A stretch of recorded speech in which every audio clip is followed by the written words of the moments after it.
Assalamualaikum warahmatullahi wabarakatuh. Saya Paulina Ayu Madini, NPM 719212752, kelas perpajakan 2019D. Di sini saya akan menjelaskan tentang perpajakan. Yang pertama, pengertian pajak. Menurut Undang-Undang Nomor 28 Tahun 2007, pajak adalah kontribusi wajib kepada negara yang terutang oleh pribadi atau badan yang bersifat memaksa berdasarkan undang-undang dengan tidak mendapatkan imbalan secara langsung dan digunakan untuk keperluan negara bagi sebesar-besarnya kemakmuran rakyat. Fungsi pajak yaitu ada 4. Yang pertama, sumber penerimaan negara. Yang kedua, sarana stabilitas perekonomian. Yang ketiga, pengatur kegiatan ekonomi. Yang keempat, sarana pemerintahan pendapatan masyarakat. Jenis pajak menurut sifatnya. Yang pertama, pajak langsung. Berdasarkan surat keterangan, tidak dapat dilimpahkan, dipungut setahun sekali, contohnya seperti PPh dan PBB. Pajak tidak langsung meliputi tidak berdasarkan surat keterangan, dapat dilimpahkan kepada orang lain, dipungut setiap terjadi transaksi, contohnya seperti PPN. Jenis pajak menurut pengelolaannya ada 2, yaitu yang pertama, pajak pusat, dikelola oleh pemerintah pusat. Yang kedua, pajak daerah, dikelola oleh pemerintah daerah. Pajak daerah provinsi meliputi pajak kendaraan bermotor, bea balik nama kendaraan bermotor, pajak bahan bakar kendaraan bermotor, pajak air permukaan, dan pajak rokok. Pajak daerah kota atau kabupaten meliputi pajak bumi dan bangunan perdesaan dan perkotaan, bea perolehan hak atas tanah dan bangunan, pajak restoran, pajak reklame, pajak parkir, pajak hiburan, pajak penerangan jalan, pajak mineral bukan logam dan batuan, pajak parkir, pajak air tanah, pajak sarang burung walet. Jenis pajak menurut subjeknya. Yang pertama, perorangan, dan yang kedua, badan usaha. Pajak menurut asalnya. Yang pertama, dari luar negeri. Subjek pajak luar negeri adalah orang pribadi atau badan yang bertempat tinggal atau bertempat kedudukan di luar Indonesia yang dapat menerima dan memperoleh penghasilan dari Indonesia, baik melalui ataupun tanpa melalui bentuk usaha tetap. Yang kedua, dalam negeri. Subjek pajak dalam negeri adalah orang pribadi yang bertempat tinggal atau berada di Indonesia. Syarat pemungutan pajak. Tidaklah mudah untuk membebankan pajak pada masyarakat. Bila terlalu tinggi, masyarakat akan enggan membayar pajak. Namun bila terlalu rendah, maka pembangunan tidak akan berjalan karena dana yang kurang. Agar tidak menimbulkan berbagai masalah, maka pemungutan pajak harus memenuhi persyaratan, yaitu yang pertama, pemungutan pajak harus adil. Seperti halnya produk hukum, pajak pun mempunyai tujuan untuk menciptakan keadilan dalam hal pemungutan pajak. Adil dalam perundang-undangan maupun adil dalam pelaksanaannya. Seperti A. Dengan mengatur hak dan kewajiban para wajib pajak. B. Pajak diberlakukan bagi setiap warga negara yang memenuhi syarat bagi wajib pajak. C. Sanksi atas pelanggaran pajak diberlakukan secara umum sesuai dengan berat ringannya pelanggaran. 2. Pemungutan pajak harus perundang-undang.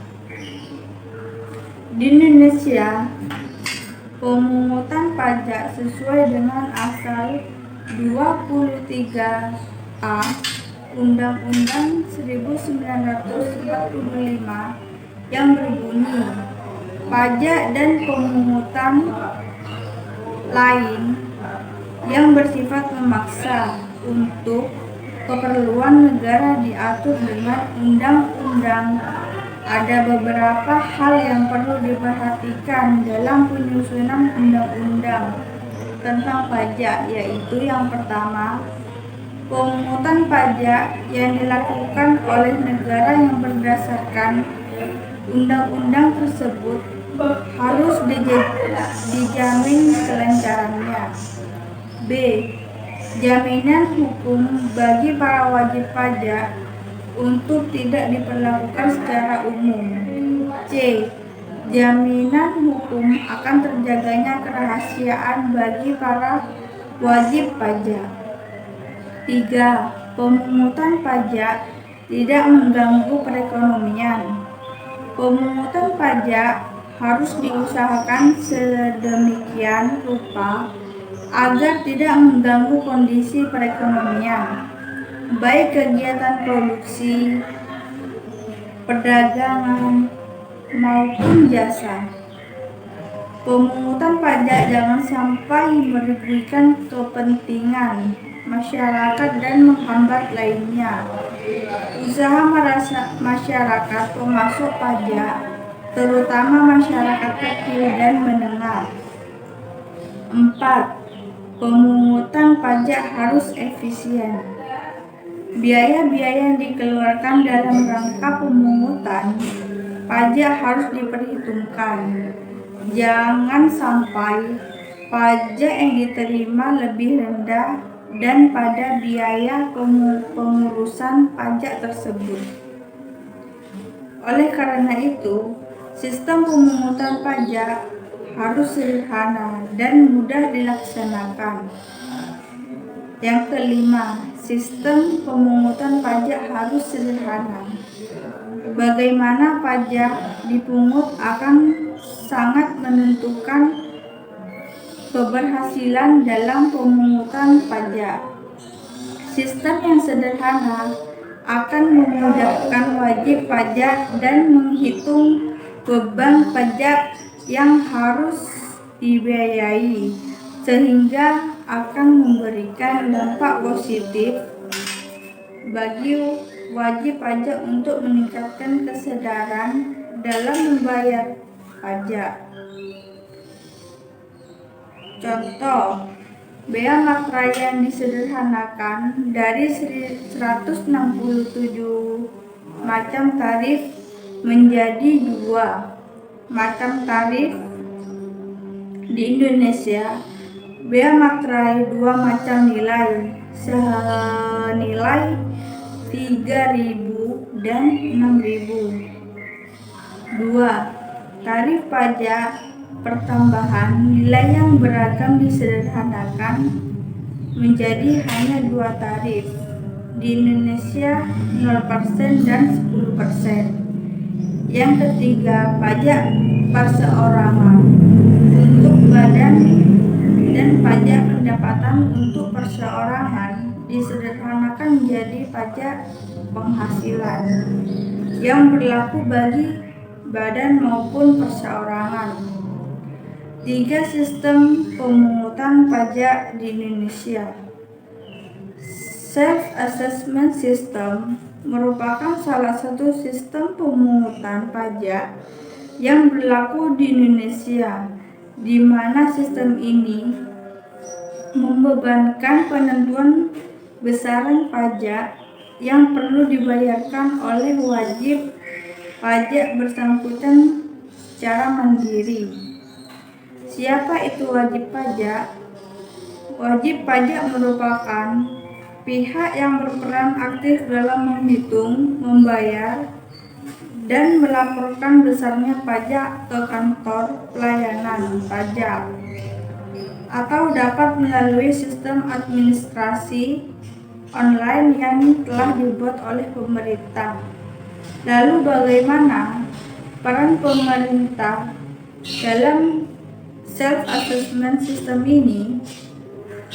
Peran pemerintah dalam sistem pemungutan pajak ini adalah sebagai pengawas dari aktivitas perpajakan para wajib pajak. Penerapan self-assessment system ini berlaku untuk jenis pajak pusat. Contohnya seperti jenis pajak pusat di Indonesia adalah pajak pertambahan nilai PPN dan pajak penghasilan atau PPH yang berlaku setelah masa reformasi pajak pada 1983 hingga saat ini. Di sisi self-assessment system ini memberikan kemudahan dan keluasan wajib pajak. Namun dalam pelaksanaan sistem pemungutan ini juga terdapat konsekuensi wajib karena wajib pajak memiliki wewenang menghitung sendiri besarnya pajak terutang yang perlu dibayar. Ciri-ciri self-assessment system. Penentuan atas besaran pajak terutang dilakukan oleh wajib pajak itu sendiri. Wajib pajak memiliki peran aktif dalam memenuhi dan menuntaskan kewajiban perpajakan, mulai dari menghitung, membayar, hingga melapor pajak. Pemerintah tidak perlu lagi mengeluarkan surat ketetapan pajak. Pengecualiannya yaitu apabila wajib pajak telat lapor, telat membayar pajak terutang, atau terdapat pajak yang seharusnya wajib pajak bayar namun tidak dibayarkan. Official Assessment System merupakan sistem pemungutan perpajakan memberikan wewenang kepada wajib pajak untuk menentukan besarnya pajak terutang pada fiskus atau aparat perpajakan sebagai pemungutan pajak. Dalam sistem ini, petugas pajak sepenuhnya memiliki inisiatif dalam menghitung dan memungut pajak. Penerapan official assessment system ini ditujukan kepada masyarakat selaku wajib pajak yang dinilai belum mau untuk diberikan tanggung jawab dalam menghitung serta menetapkan pajak. Official assessment system diterapkan dalam pelunasan pajak bumi dan bangunan atau jenis-jenis pajak dalam lainnya. Meskipun fiskus pemegang wewenang pajak cukup dominan dalam menghitung dalam menetapkan hutang pajak. Namun setelah reformasi perpajakan dalam tahun 1984, sistem pemungutan perpajakan ini tidak berlaku. Ciri-ciri Official Assessment System. Sifat wajib para pasif dalam perhitungan pajak, karena besaran pajak terutang dihitung oleh petugas pajak atau fiskus yang dipilih dalam pengelolaan pajak. Pajak terutang timbul setelah petugas pajak menghitung pajak yang terutang dengan diterbitkan surat ketetapan pajak. Pemerintah mempunyai hak penuh dalam menentukan besarnya pajak yang wajib dibayarkan dan wajib pajak. Withholding System. Ciri dari sistem pajak ini adalah pihak ketiga memiliki wewenang dan menentukan berapa besarnya pajak yang harus dibayar. Besarnya pajak yang withholding system dihitung oleh pihak ketiga, bukan wajib pajak atau bukan aparat pajak atau fiskus. Contoh penerapan sistem perpajakan ini adalah pemotongan penghasil karyawan yang dilakukan oleh bendahara instansi terkait. Oleh karena itu, karyawan tidak perlu lagi mendatang kantor pelayanan pajak untuk membayar pajak. Pajak penghasilan PPh pasal 21, pasal 22, pasal 23,